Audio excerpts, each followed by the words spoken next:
practising again after the legendary bust-up with not-so-useful Guy Chadders. But as it is, the House of Love have vanished into the rain, and Bickers combo Levitation are getting all the attention. Supported by label mates the Honey Smugglers and the excellent Bell Tower, Levitation strolled onto the stage at Brighton Zap Club last week. Top Turn It Up star Simon slung a tape recorder over his back and got on like a House of Love on fire, Simon's pun not mine, with Terry.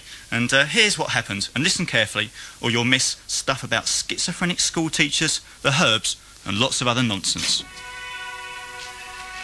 Smile, the experience begins.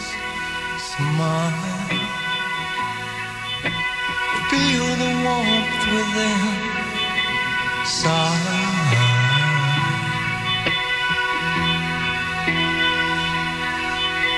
sigh.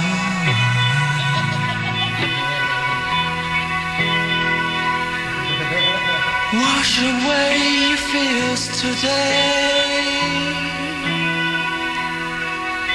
We're about sort of beautification of the species, of the human race. If we make people smile and laugh, then that's what we're into.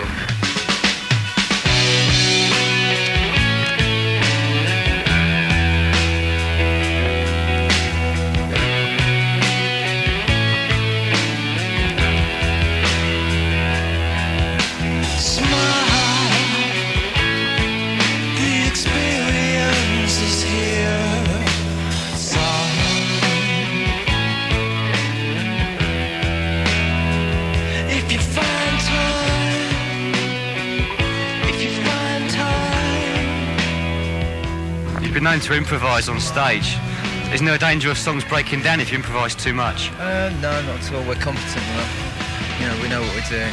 We're kind of like we know what we're about, really. You know, and the reason for that, for sort of improvisations and things, and having songs that expand, is just to keep the interest up for us, so that keeps it there for the audience. You know, we have quite a fast turnaround of songs, and we'd like to keep it that way, so people don't hang on to any particular song as the pinnacle, you know, because that was kind of what took away from the House of Love, where everyone just came to see Christine and Destroy the Heart, and you're always expected to play those songs, and that can tie you down. You still get people heckling you for the old House of Love songs? It's kind of died down a lot, actually. It's died down a lot after the press, you know. I mean, and we played a radio session on Radio 5 the other week, and I just felt that it was good. It was sort of, we finally sort of set ourselves in our own right. You know, we had the opportunity to show a lot of people across the country. You know, we were sort of completely abandoned in our own right, and nowhere a surrogate House of Love or Terry Bickers and his sort of show band. You know, right. We want to do things that kind of like will create a bit of a sort of create a bit of a furore. You know, cause a stir, you know, musically, so let people know that there's always, you know, we've worked hard to find a different sort of sound, and we want people to know that they can always investigate fresh areas. You got a song called Squirrel. I have a song called Squirrel. What's that about? Well, it was just about an encounter we had with a Dutch mystic. His name was Eugene Squirrel. And he was a pretty happening guy, you know. No, it was just about a squirrel that sort of like came in while the song was being recorded, you know. Well, Bob lives out in the sticks, our keyboard player. Yeah. And just this squirrel sort of appeared at the window, so we dedicated it to that. You know, we're all kind of like working as perfectionists for each other. Yeah.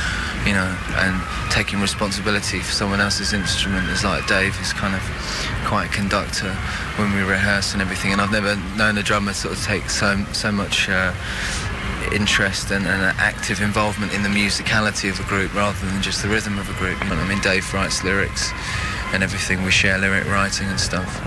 We work together as friends, you know, and I mean, we've all had friendships in the past, but you don't kind of try and judge your current friendship on friendships that you've had in the past, because we all recognise the individuality of every person we come into contact with, and therefore Terry and I's relationship operates strictly within Terry and I's relationship's boundaries, you know, rather than on maybe Terry and Guy's relationship, which I have no wish to get involved with.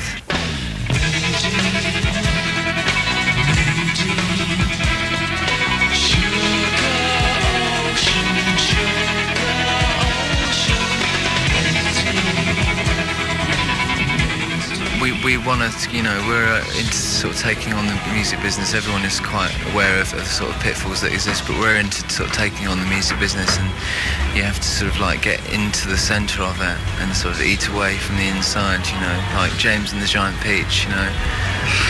Do you know what I mean? We'll go for it. Yeah. You're the glowworms. Yeah, we're the glowworms. We're the fireflies. we're the souls of dead youngsters. You know, they come through us. You know, there's a lot of powerful energy there in people that have been wronged. You know, even if it's only an idea in your own head, and there's no actual sort of spiritual communication with another plane. You know, another sort of essence that we can't explain. You know, that's what I'm working for. Yeah, I'm working for justice. You know, each song has its own, almost like its own character role, which suits my personality quite well. And I like acting, and, you know, and playing parts. I've always enjoyed that. You know, and I do venerate feelings. You know, negative emotions that I'm fully aware of. It's nice when you get to a stage in life that you can sort of fully take on board the fact that you have everyone has a dark side that balances out the light, you know, and that's a good way of getting those feelings out of you, you know, the sort of destructive feelings, playing music. True that you're writing some music for a new Herb series. Well, yeah, I've been investigating that, you know, it's on the cards. I've spoken to the people from Film Fair, you know, and I'm really up to doing a soundtrack for that. It was basically originally an idea for my kid, you know. Just to have that as a sort of like my sort of personal gift to her, you know, and it might just remain that way.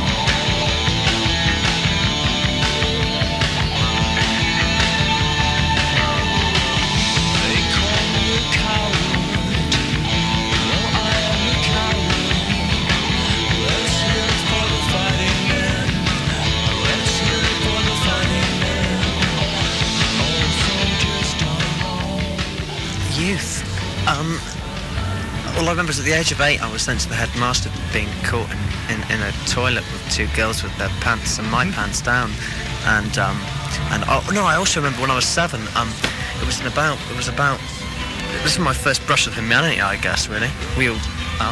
I was about 7, and it was in terms about, you know, terms like from September to December, then from January. September to December I had this female teacher called Miss Blackmore, I think, and she decided to really like me, and it was nothing I wanted to have anything to do with, you know? Nothing at all. Anything I wanted to do with, I didn't want it to be any pet, you know, but she dug me a lot, you know? And so she's like, it was David this, David that, David this, you know? And it came to January, and I came back into school, and then I couldn't do anything right, you know? And I was always wrong, and she just picked on me totally, and I had a complete nervous breakdown at the age of 7. And so that's like kind of my first brush with humanity I didn't deal with very well, so I think I've been fairly hardened to it ever since. Riders calling, no one's here. They're dreamers.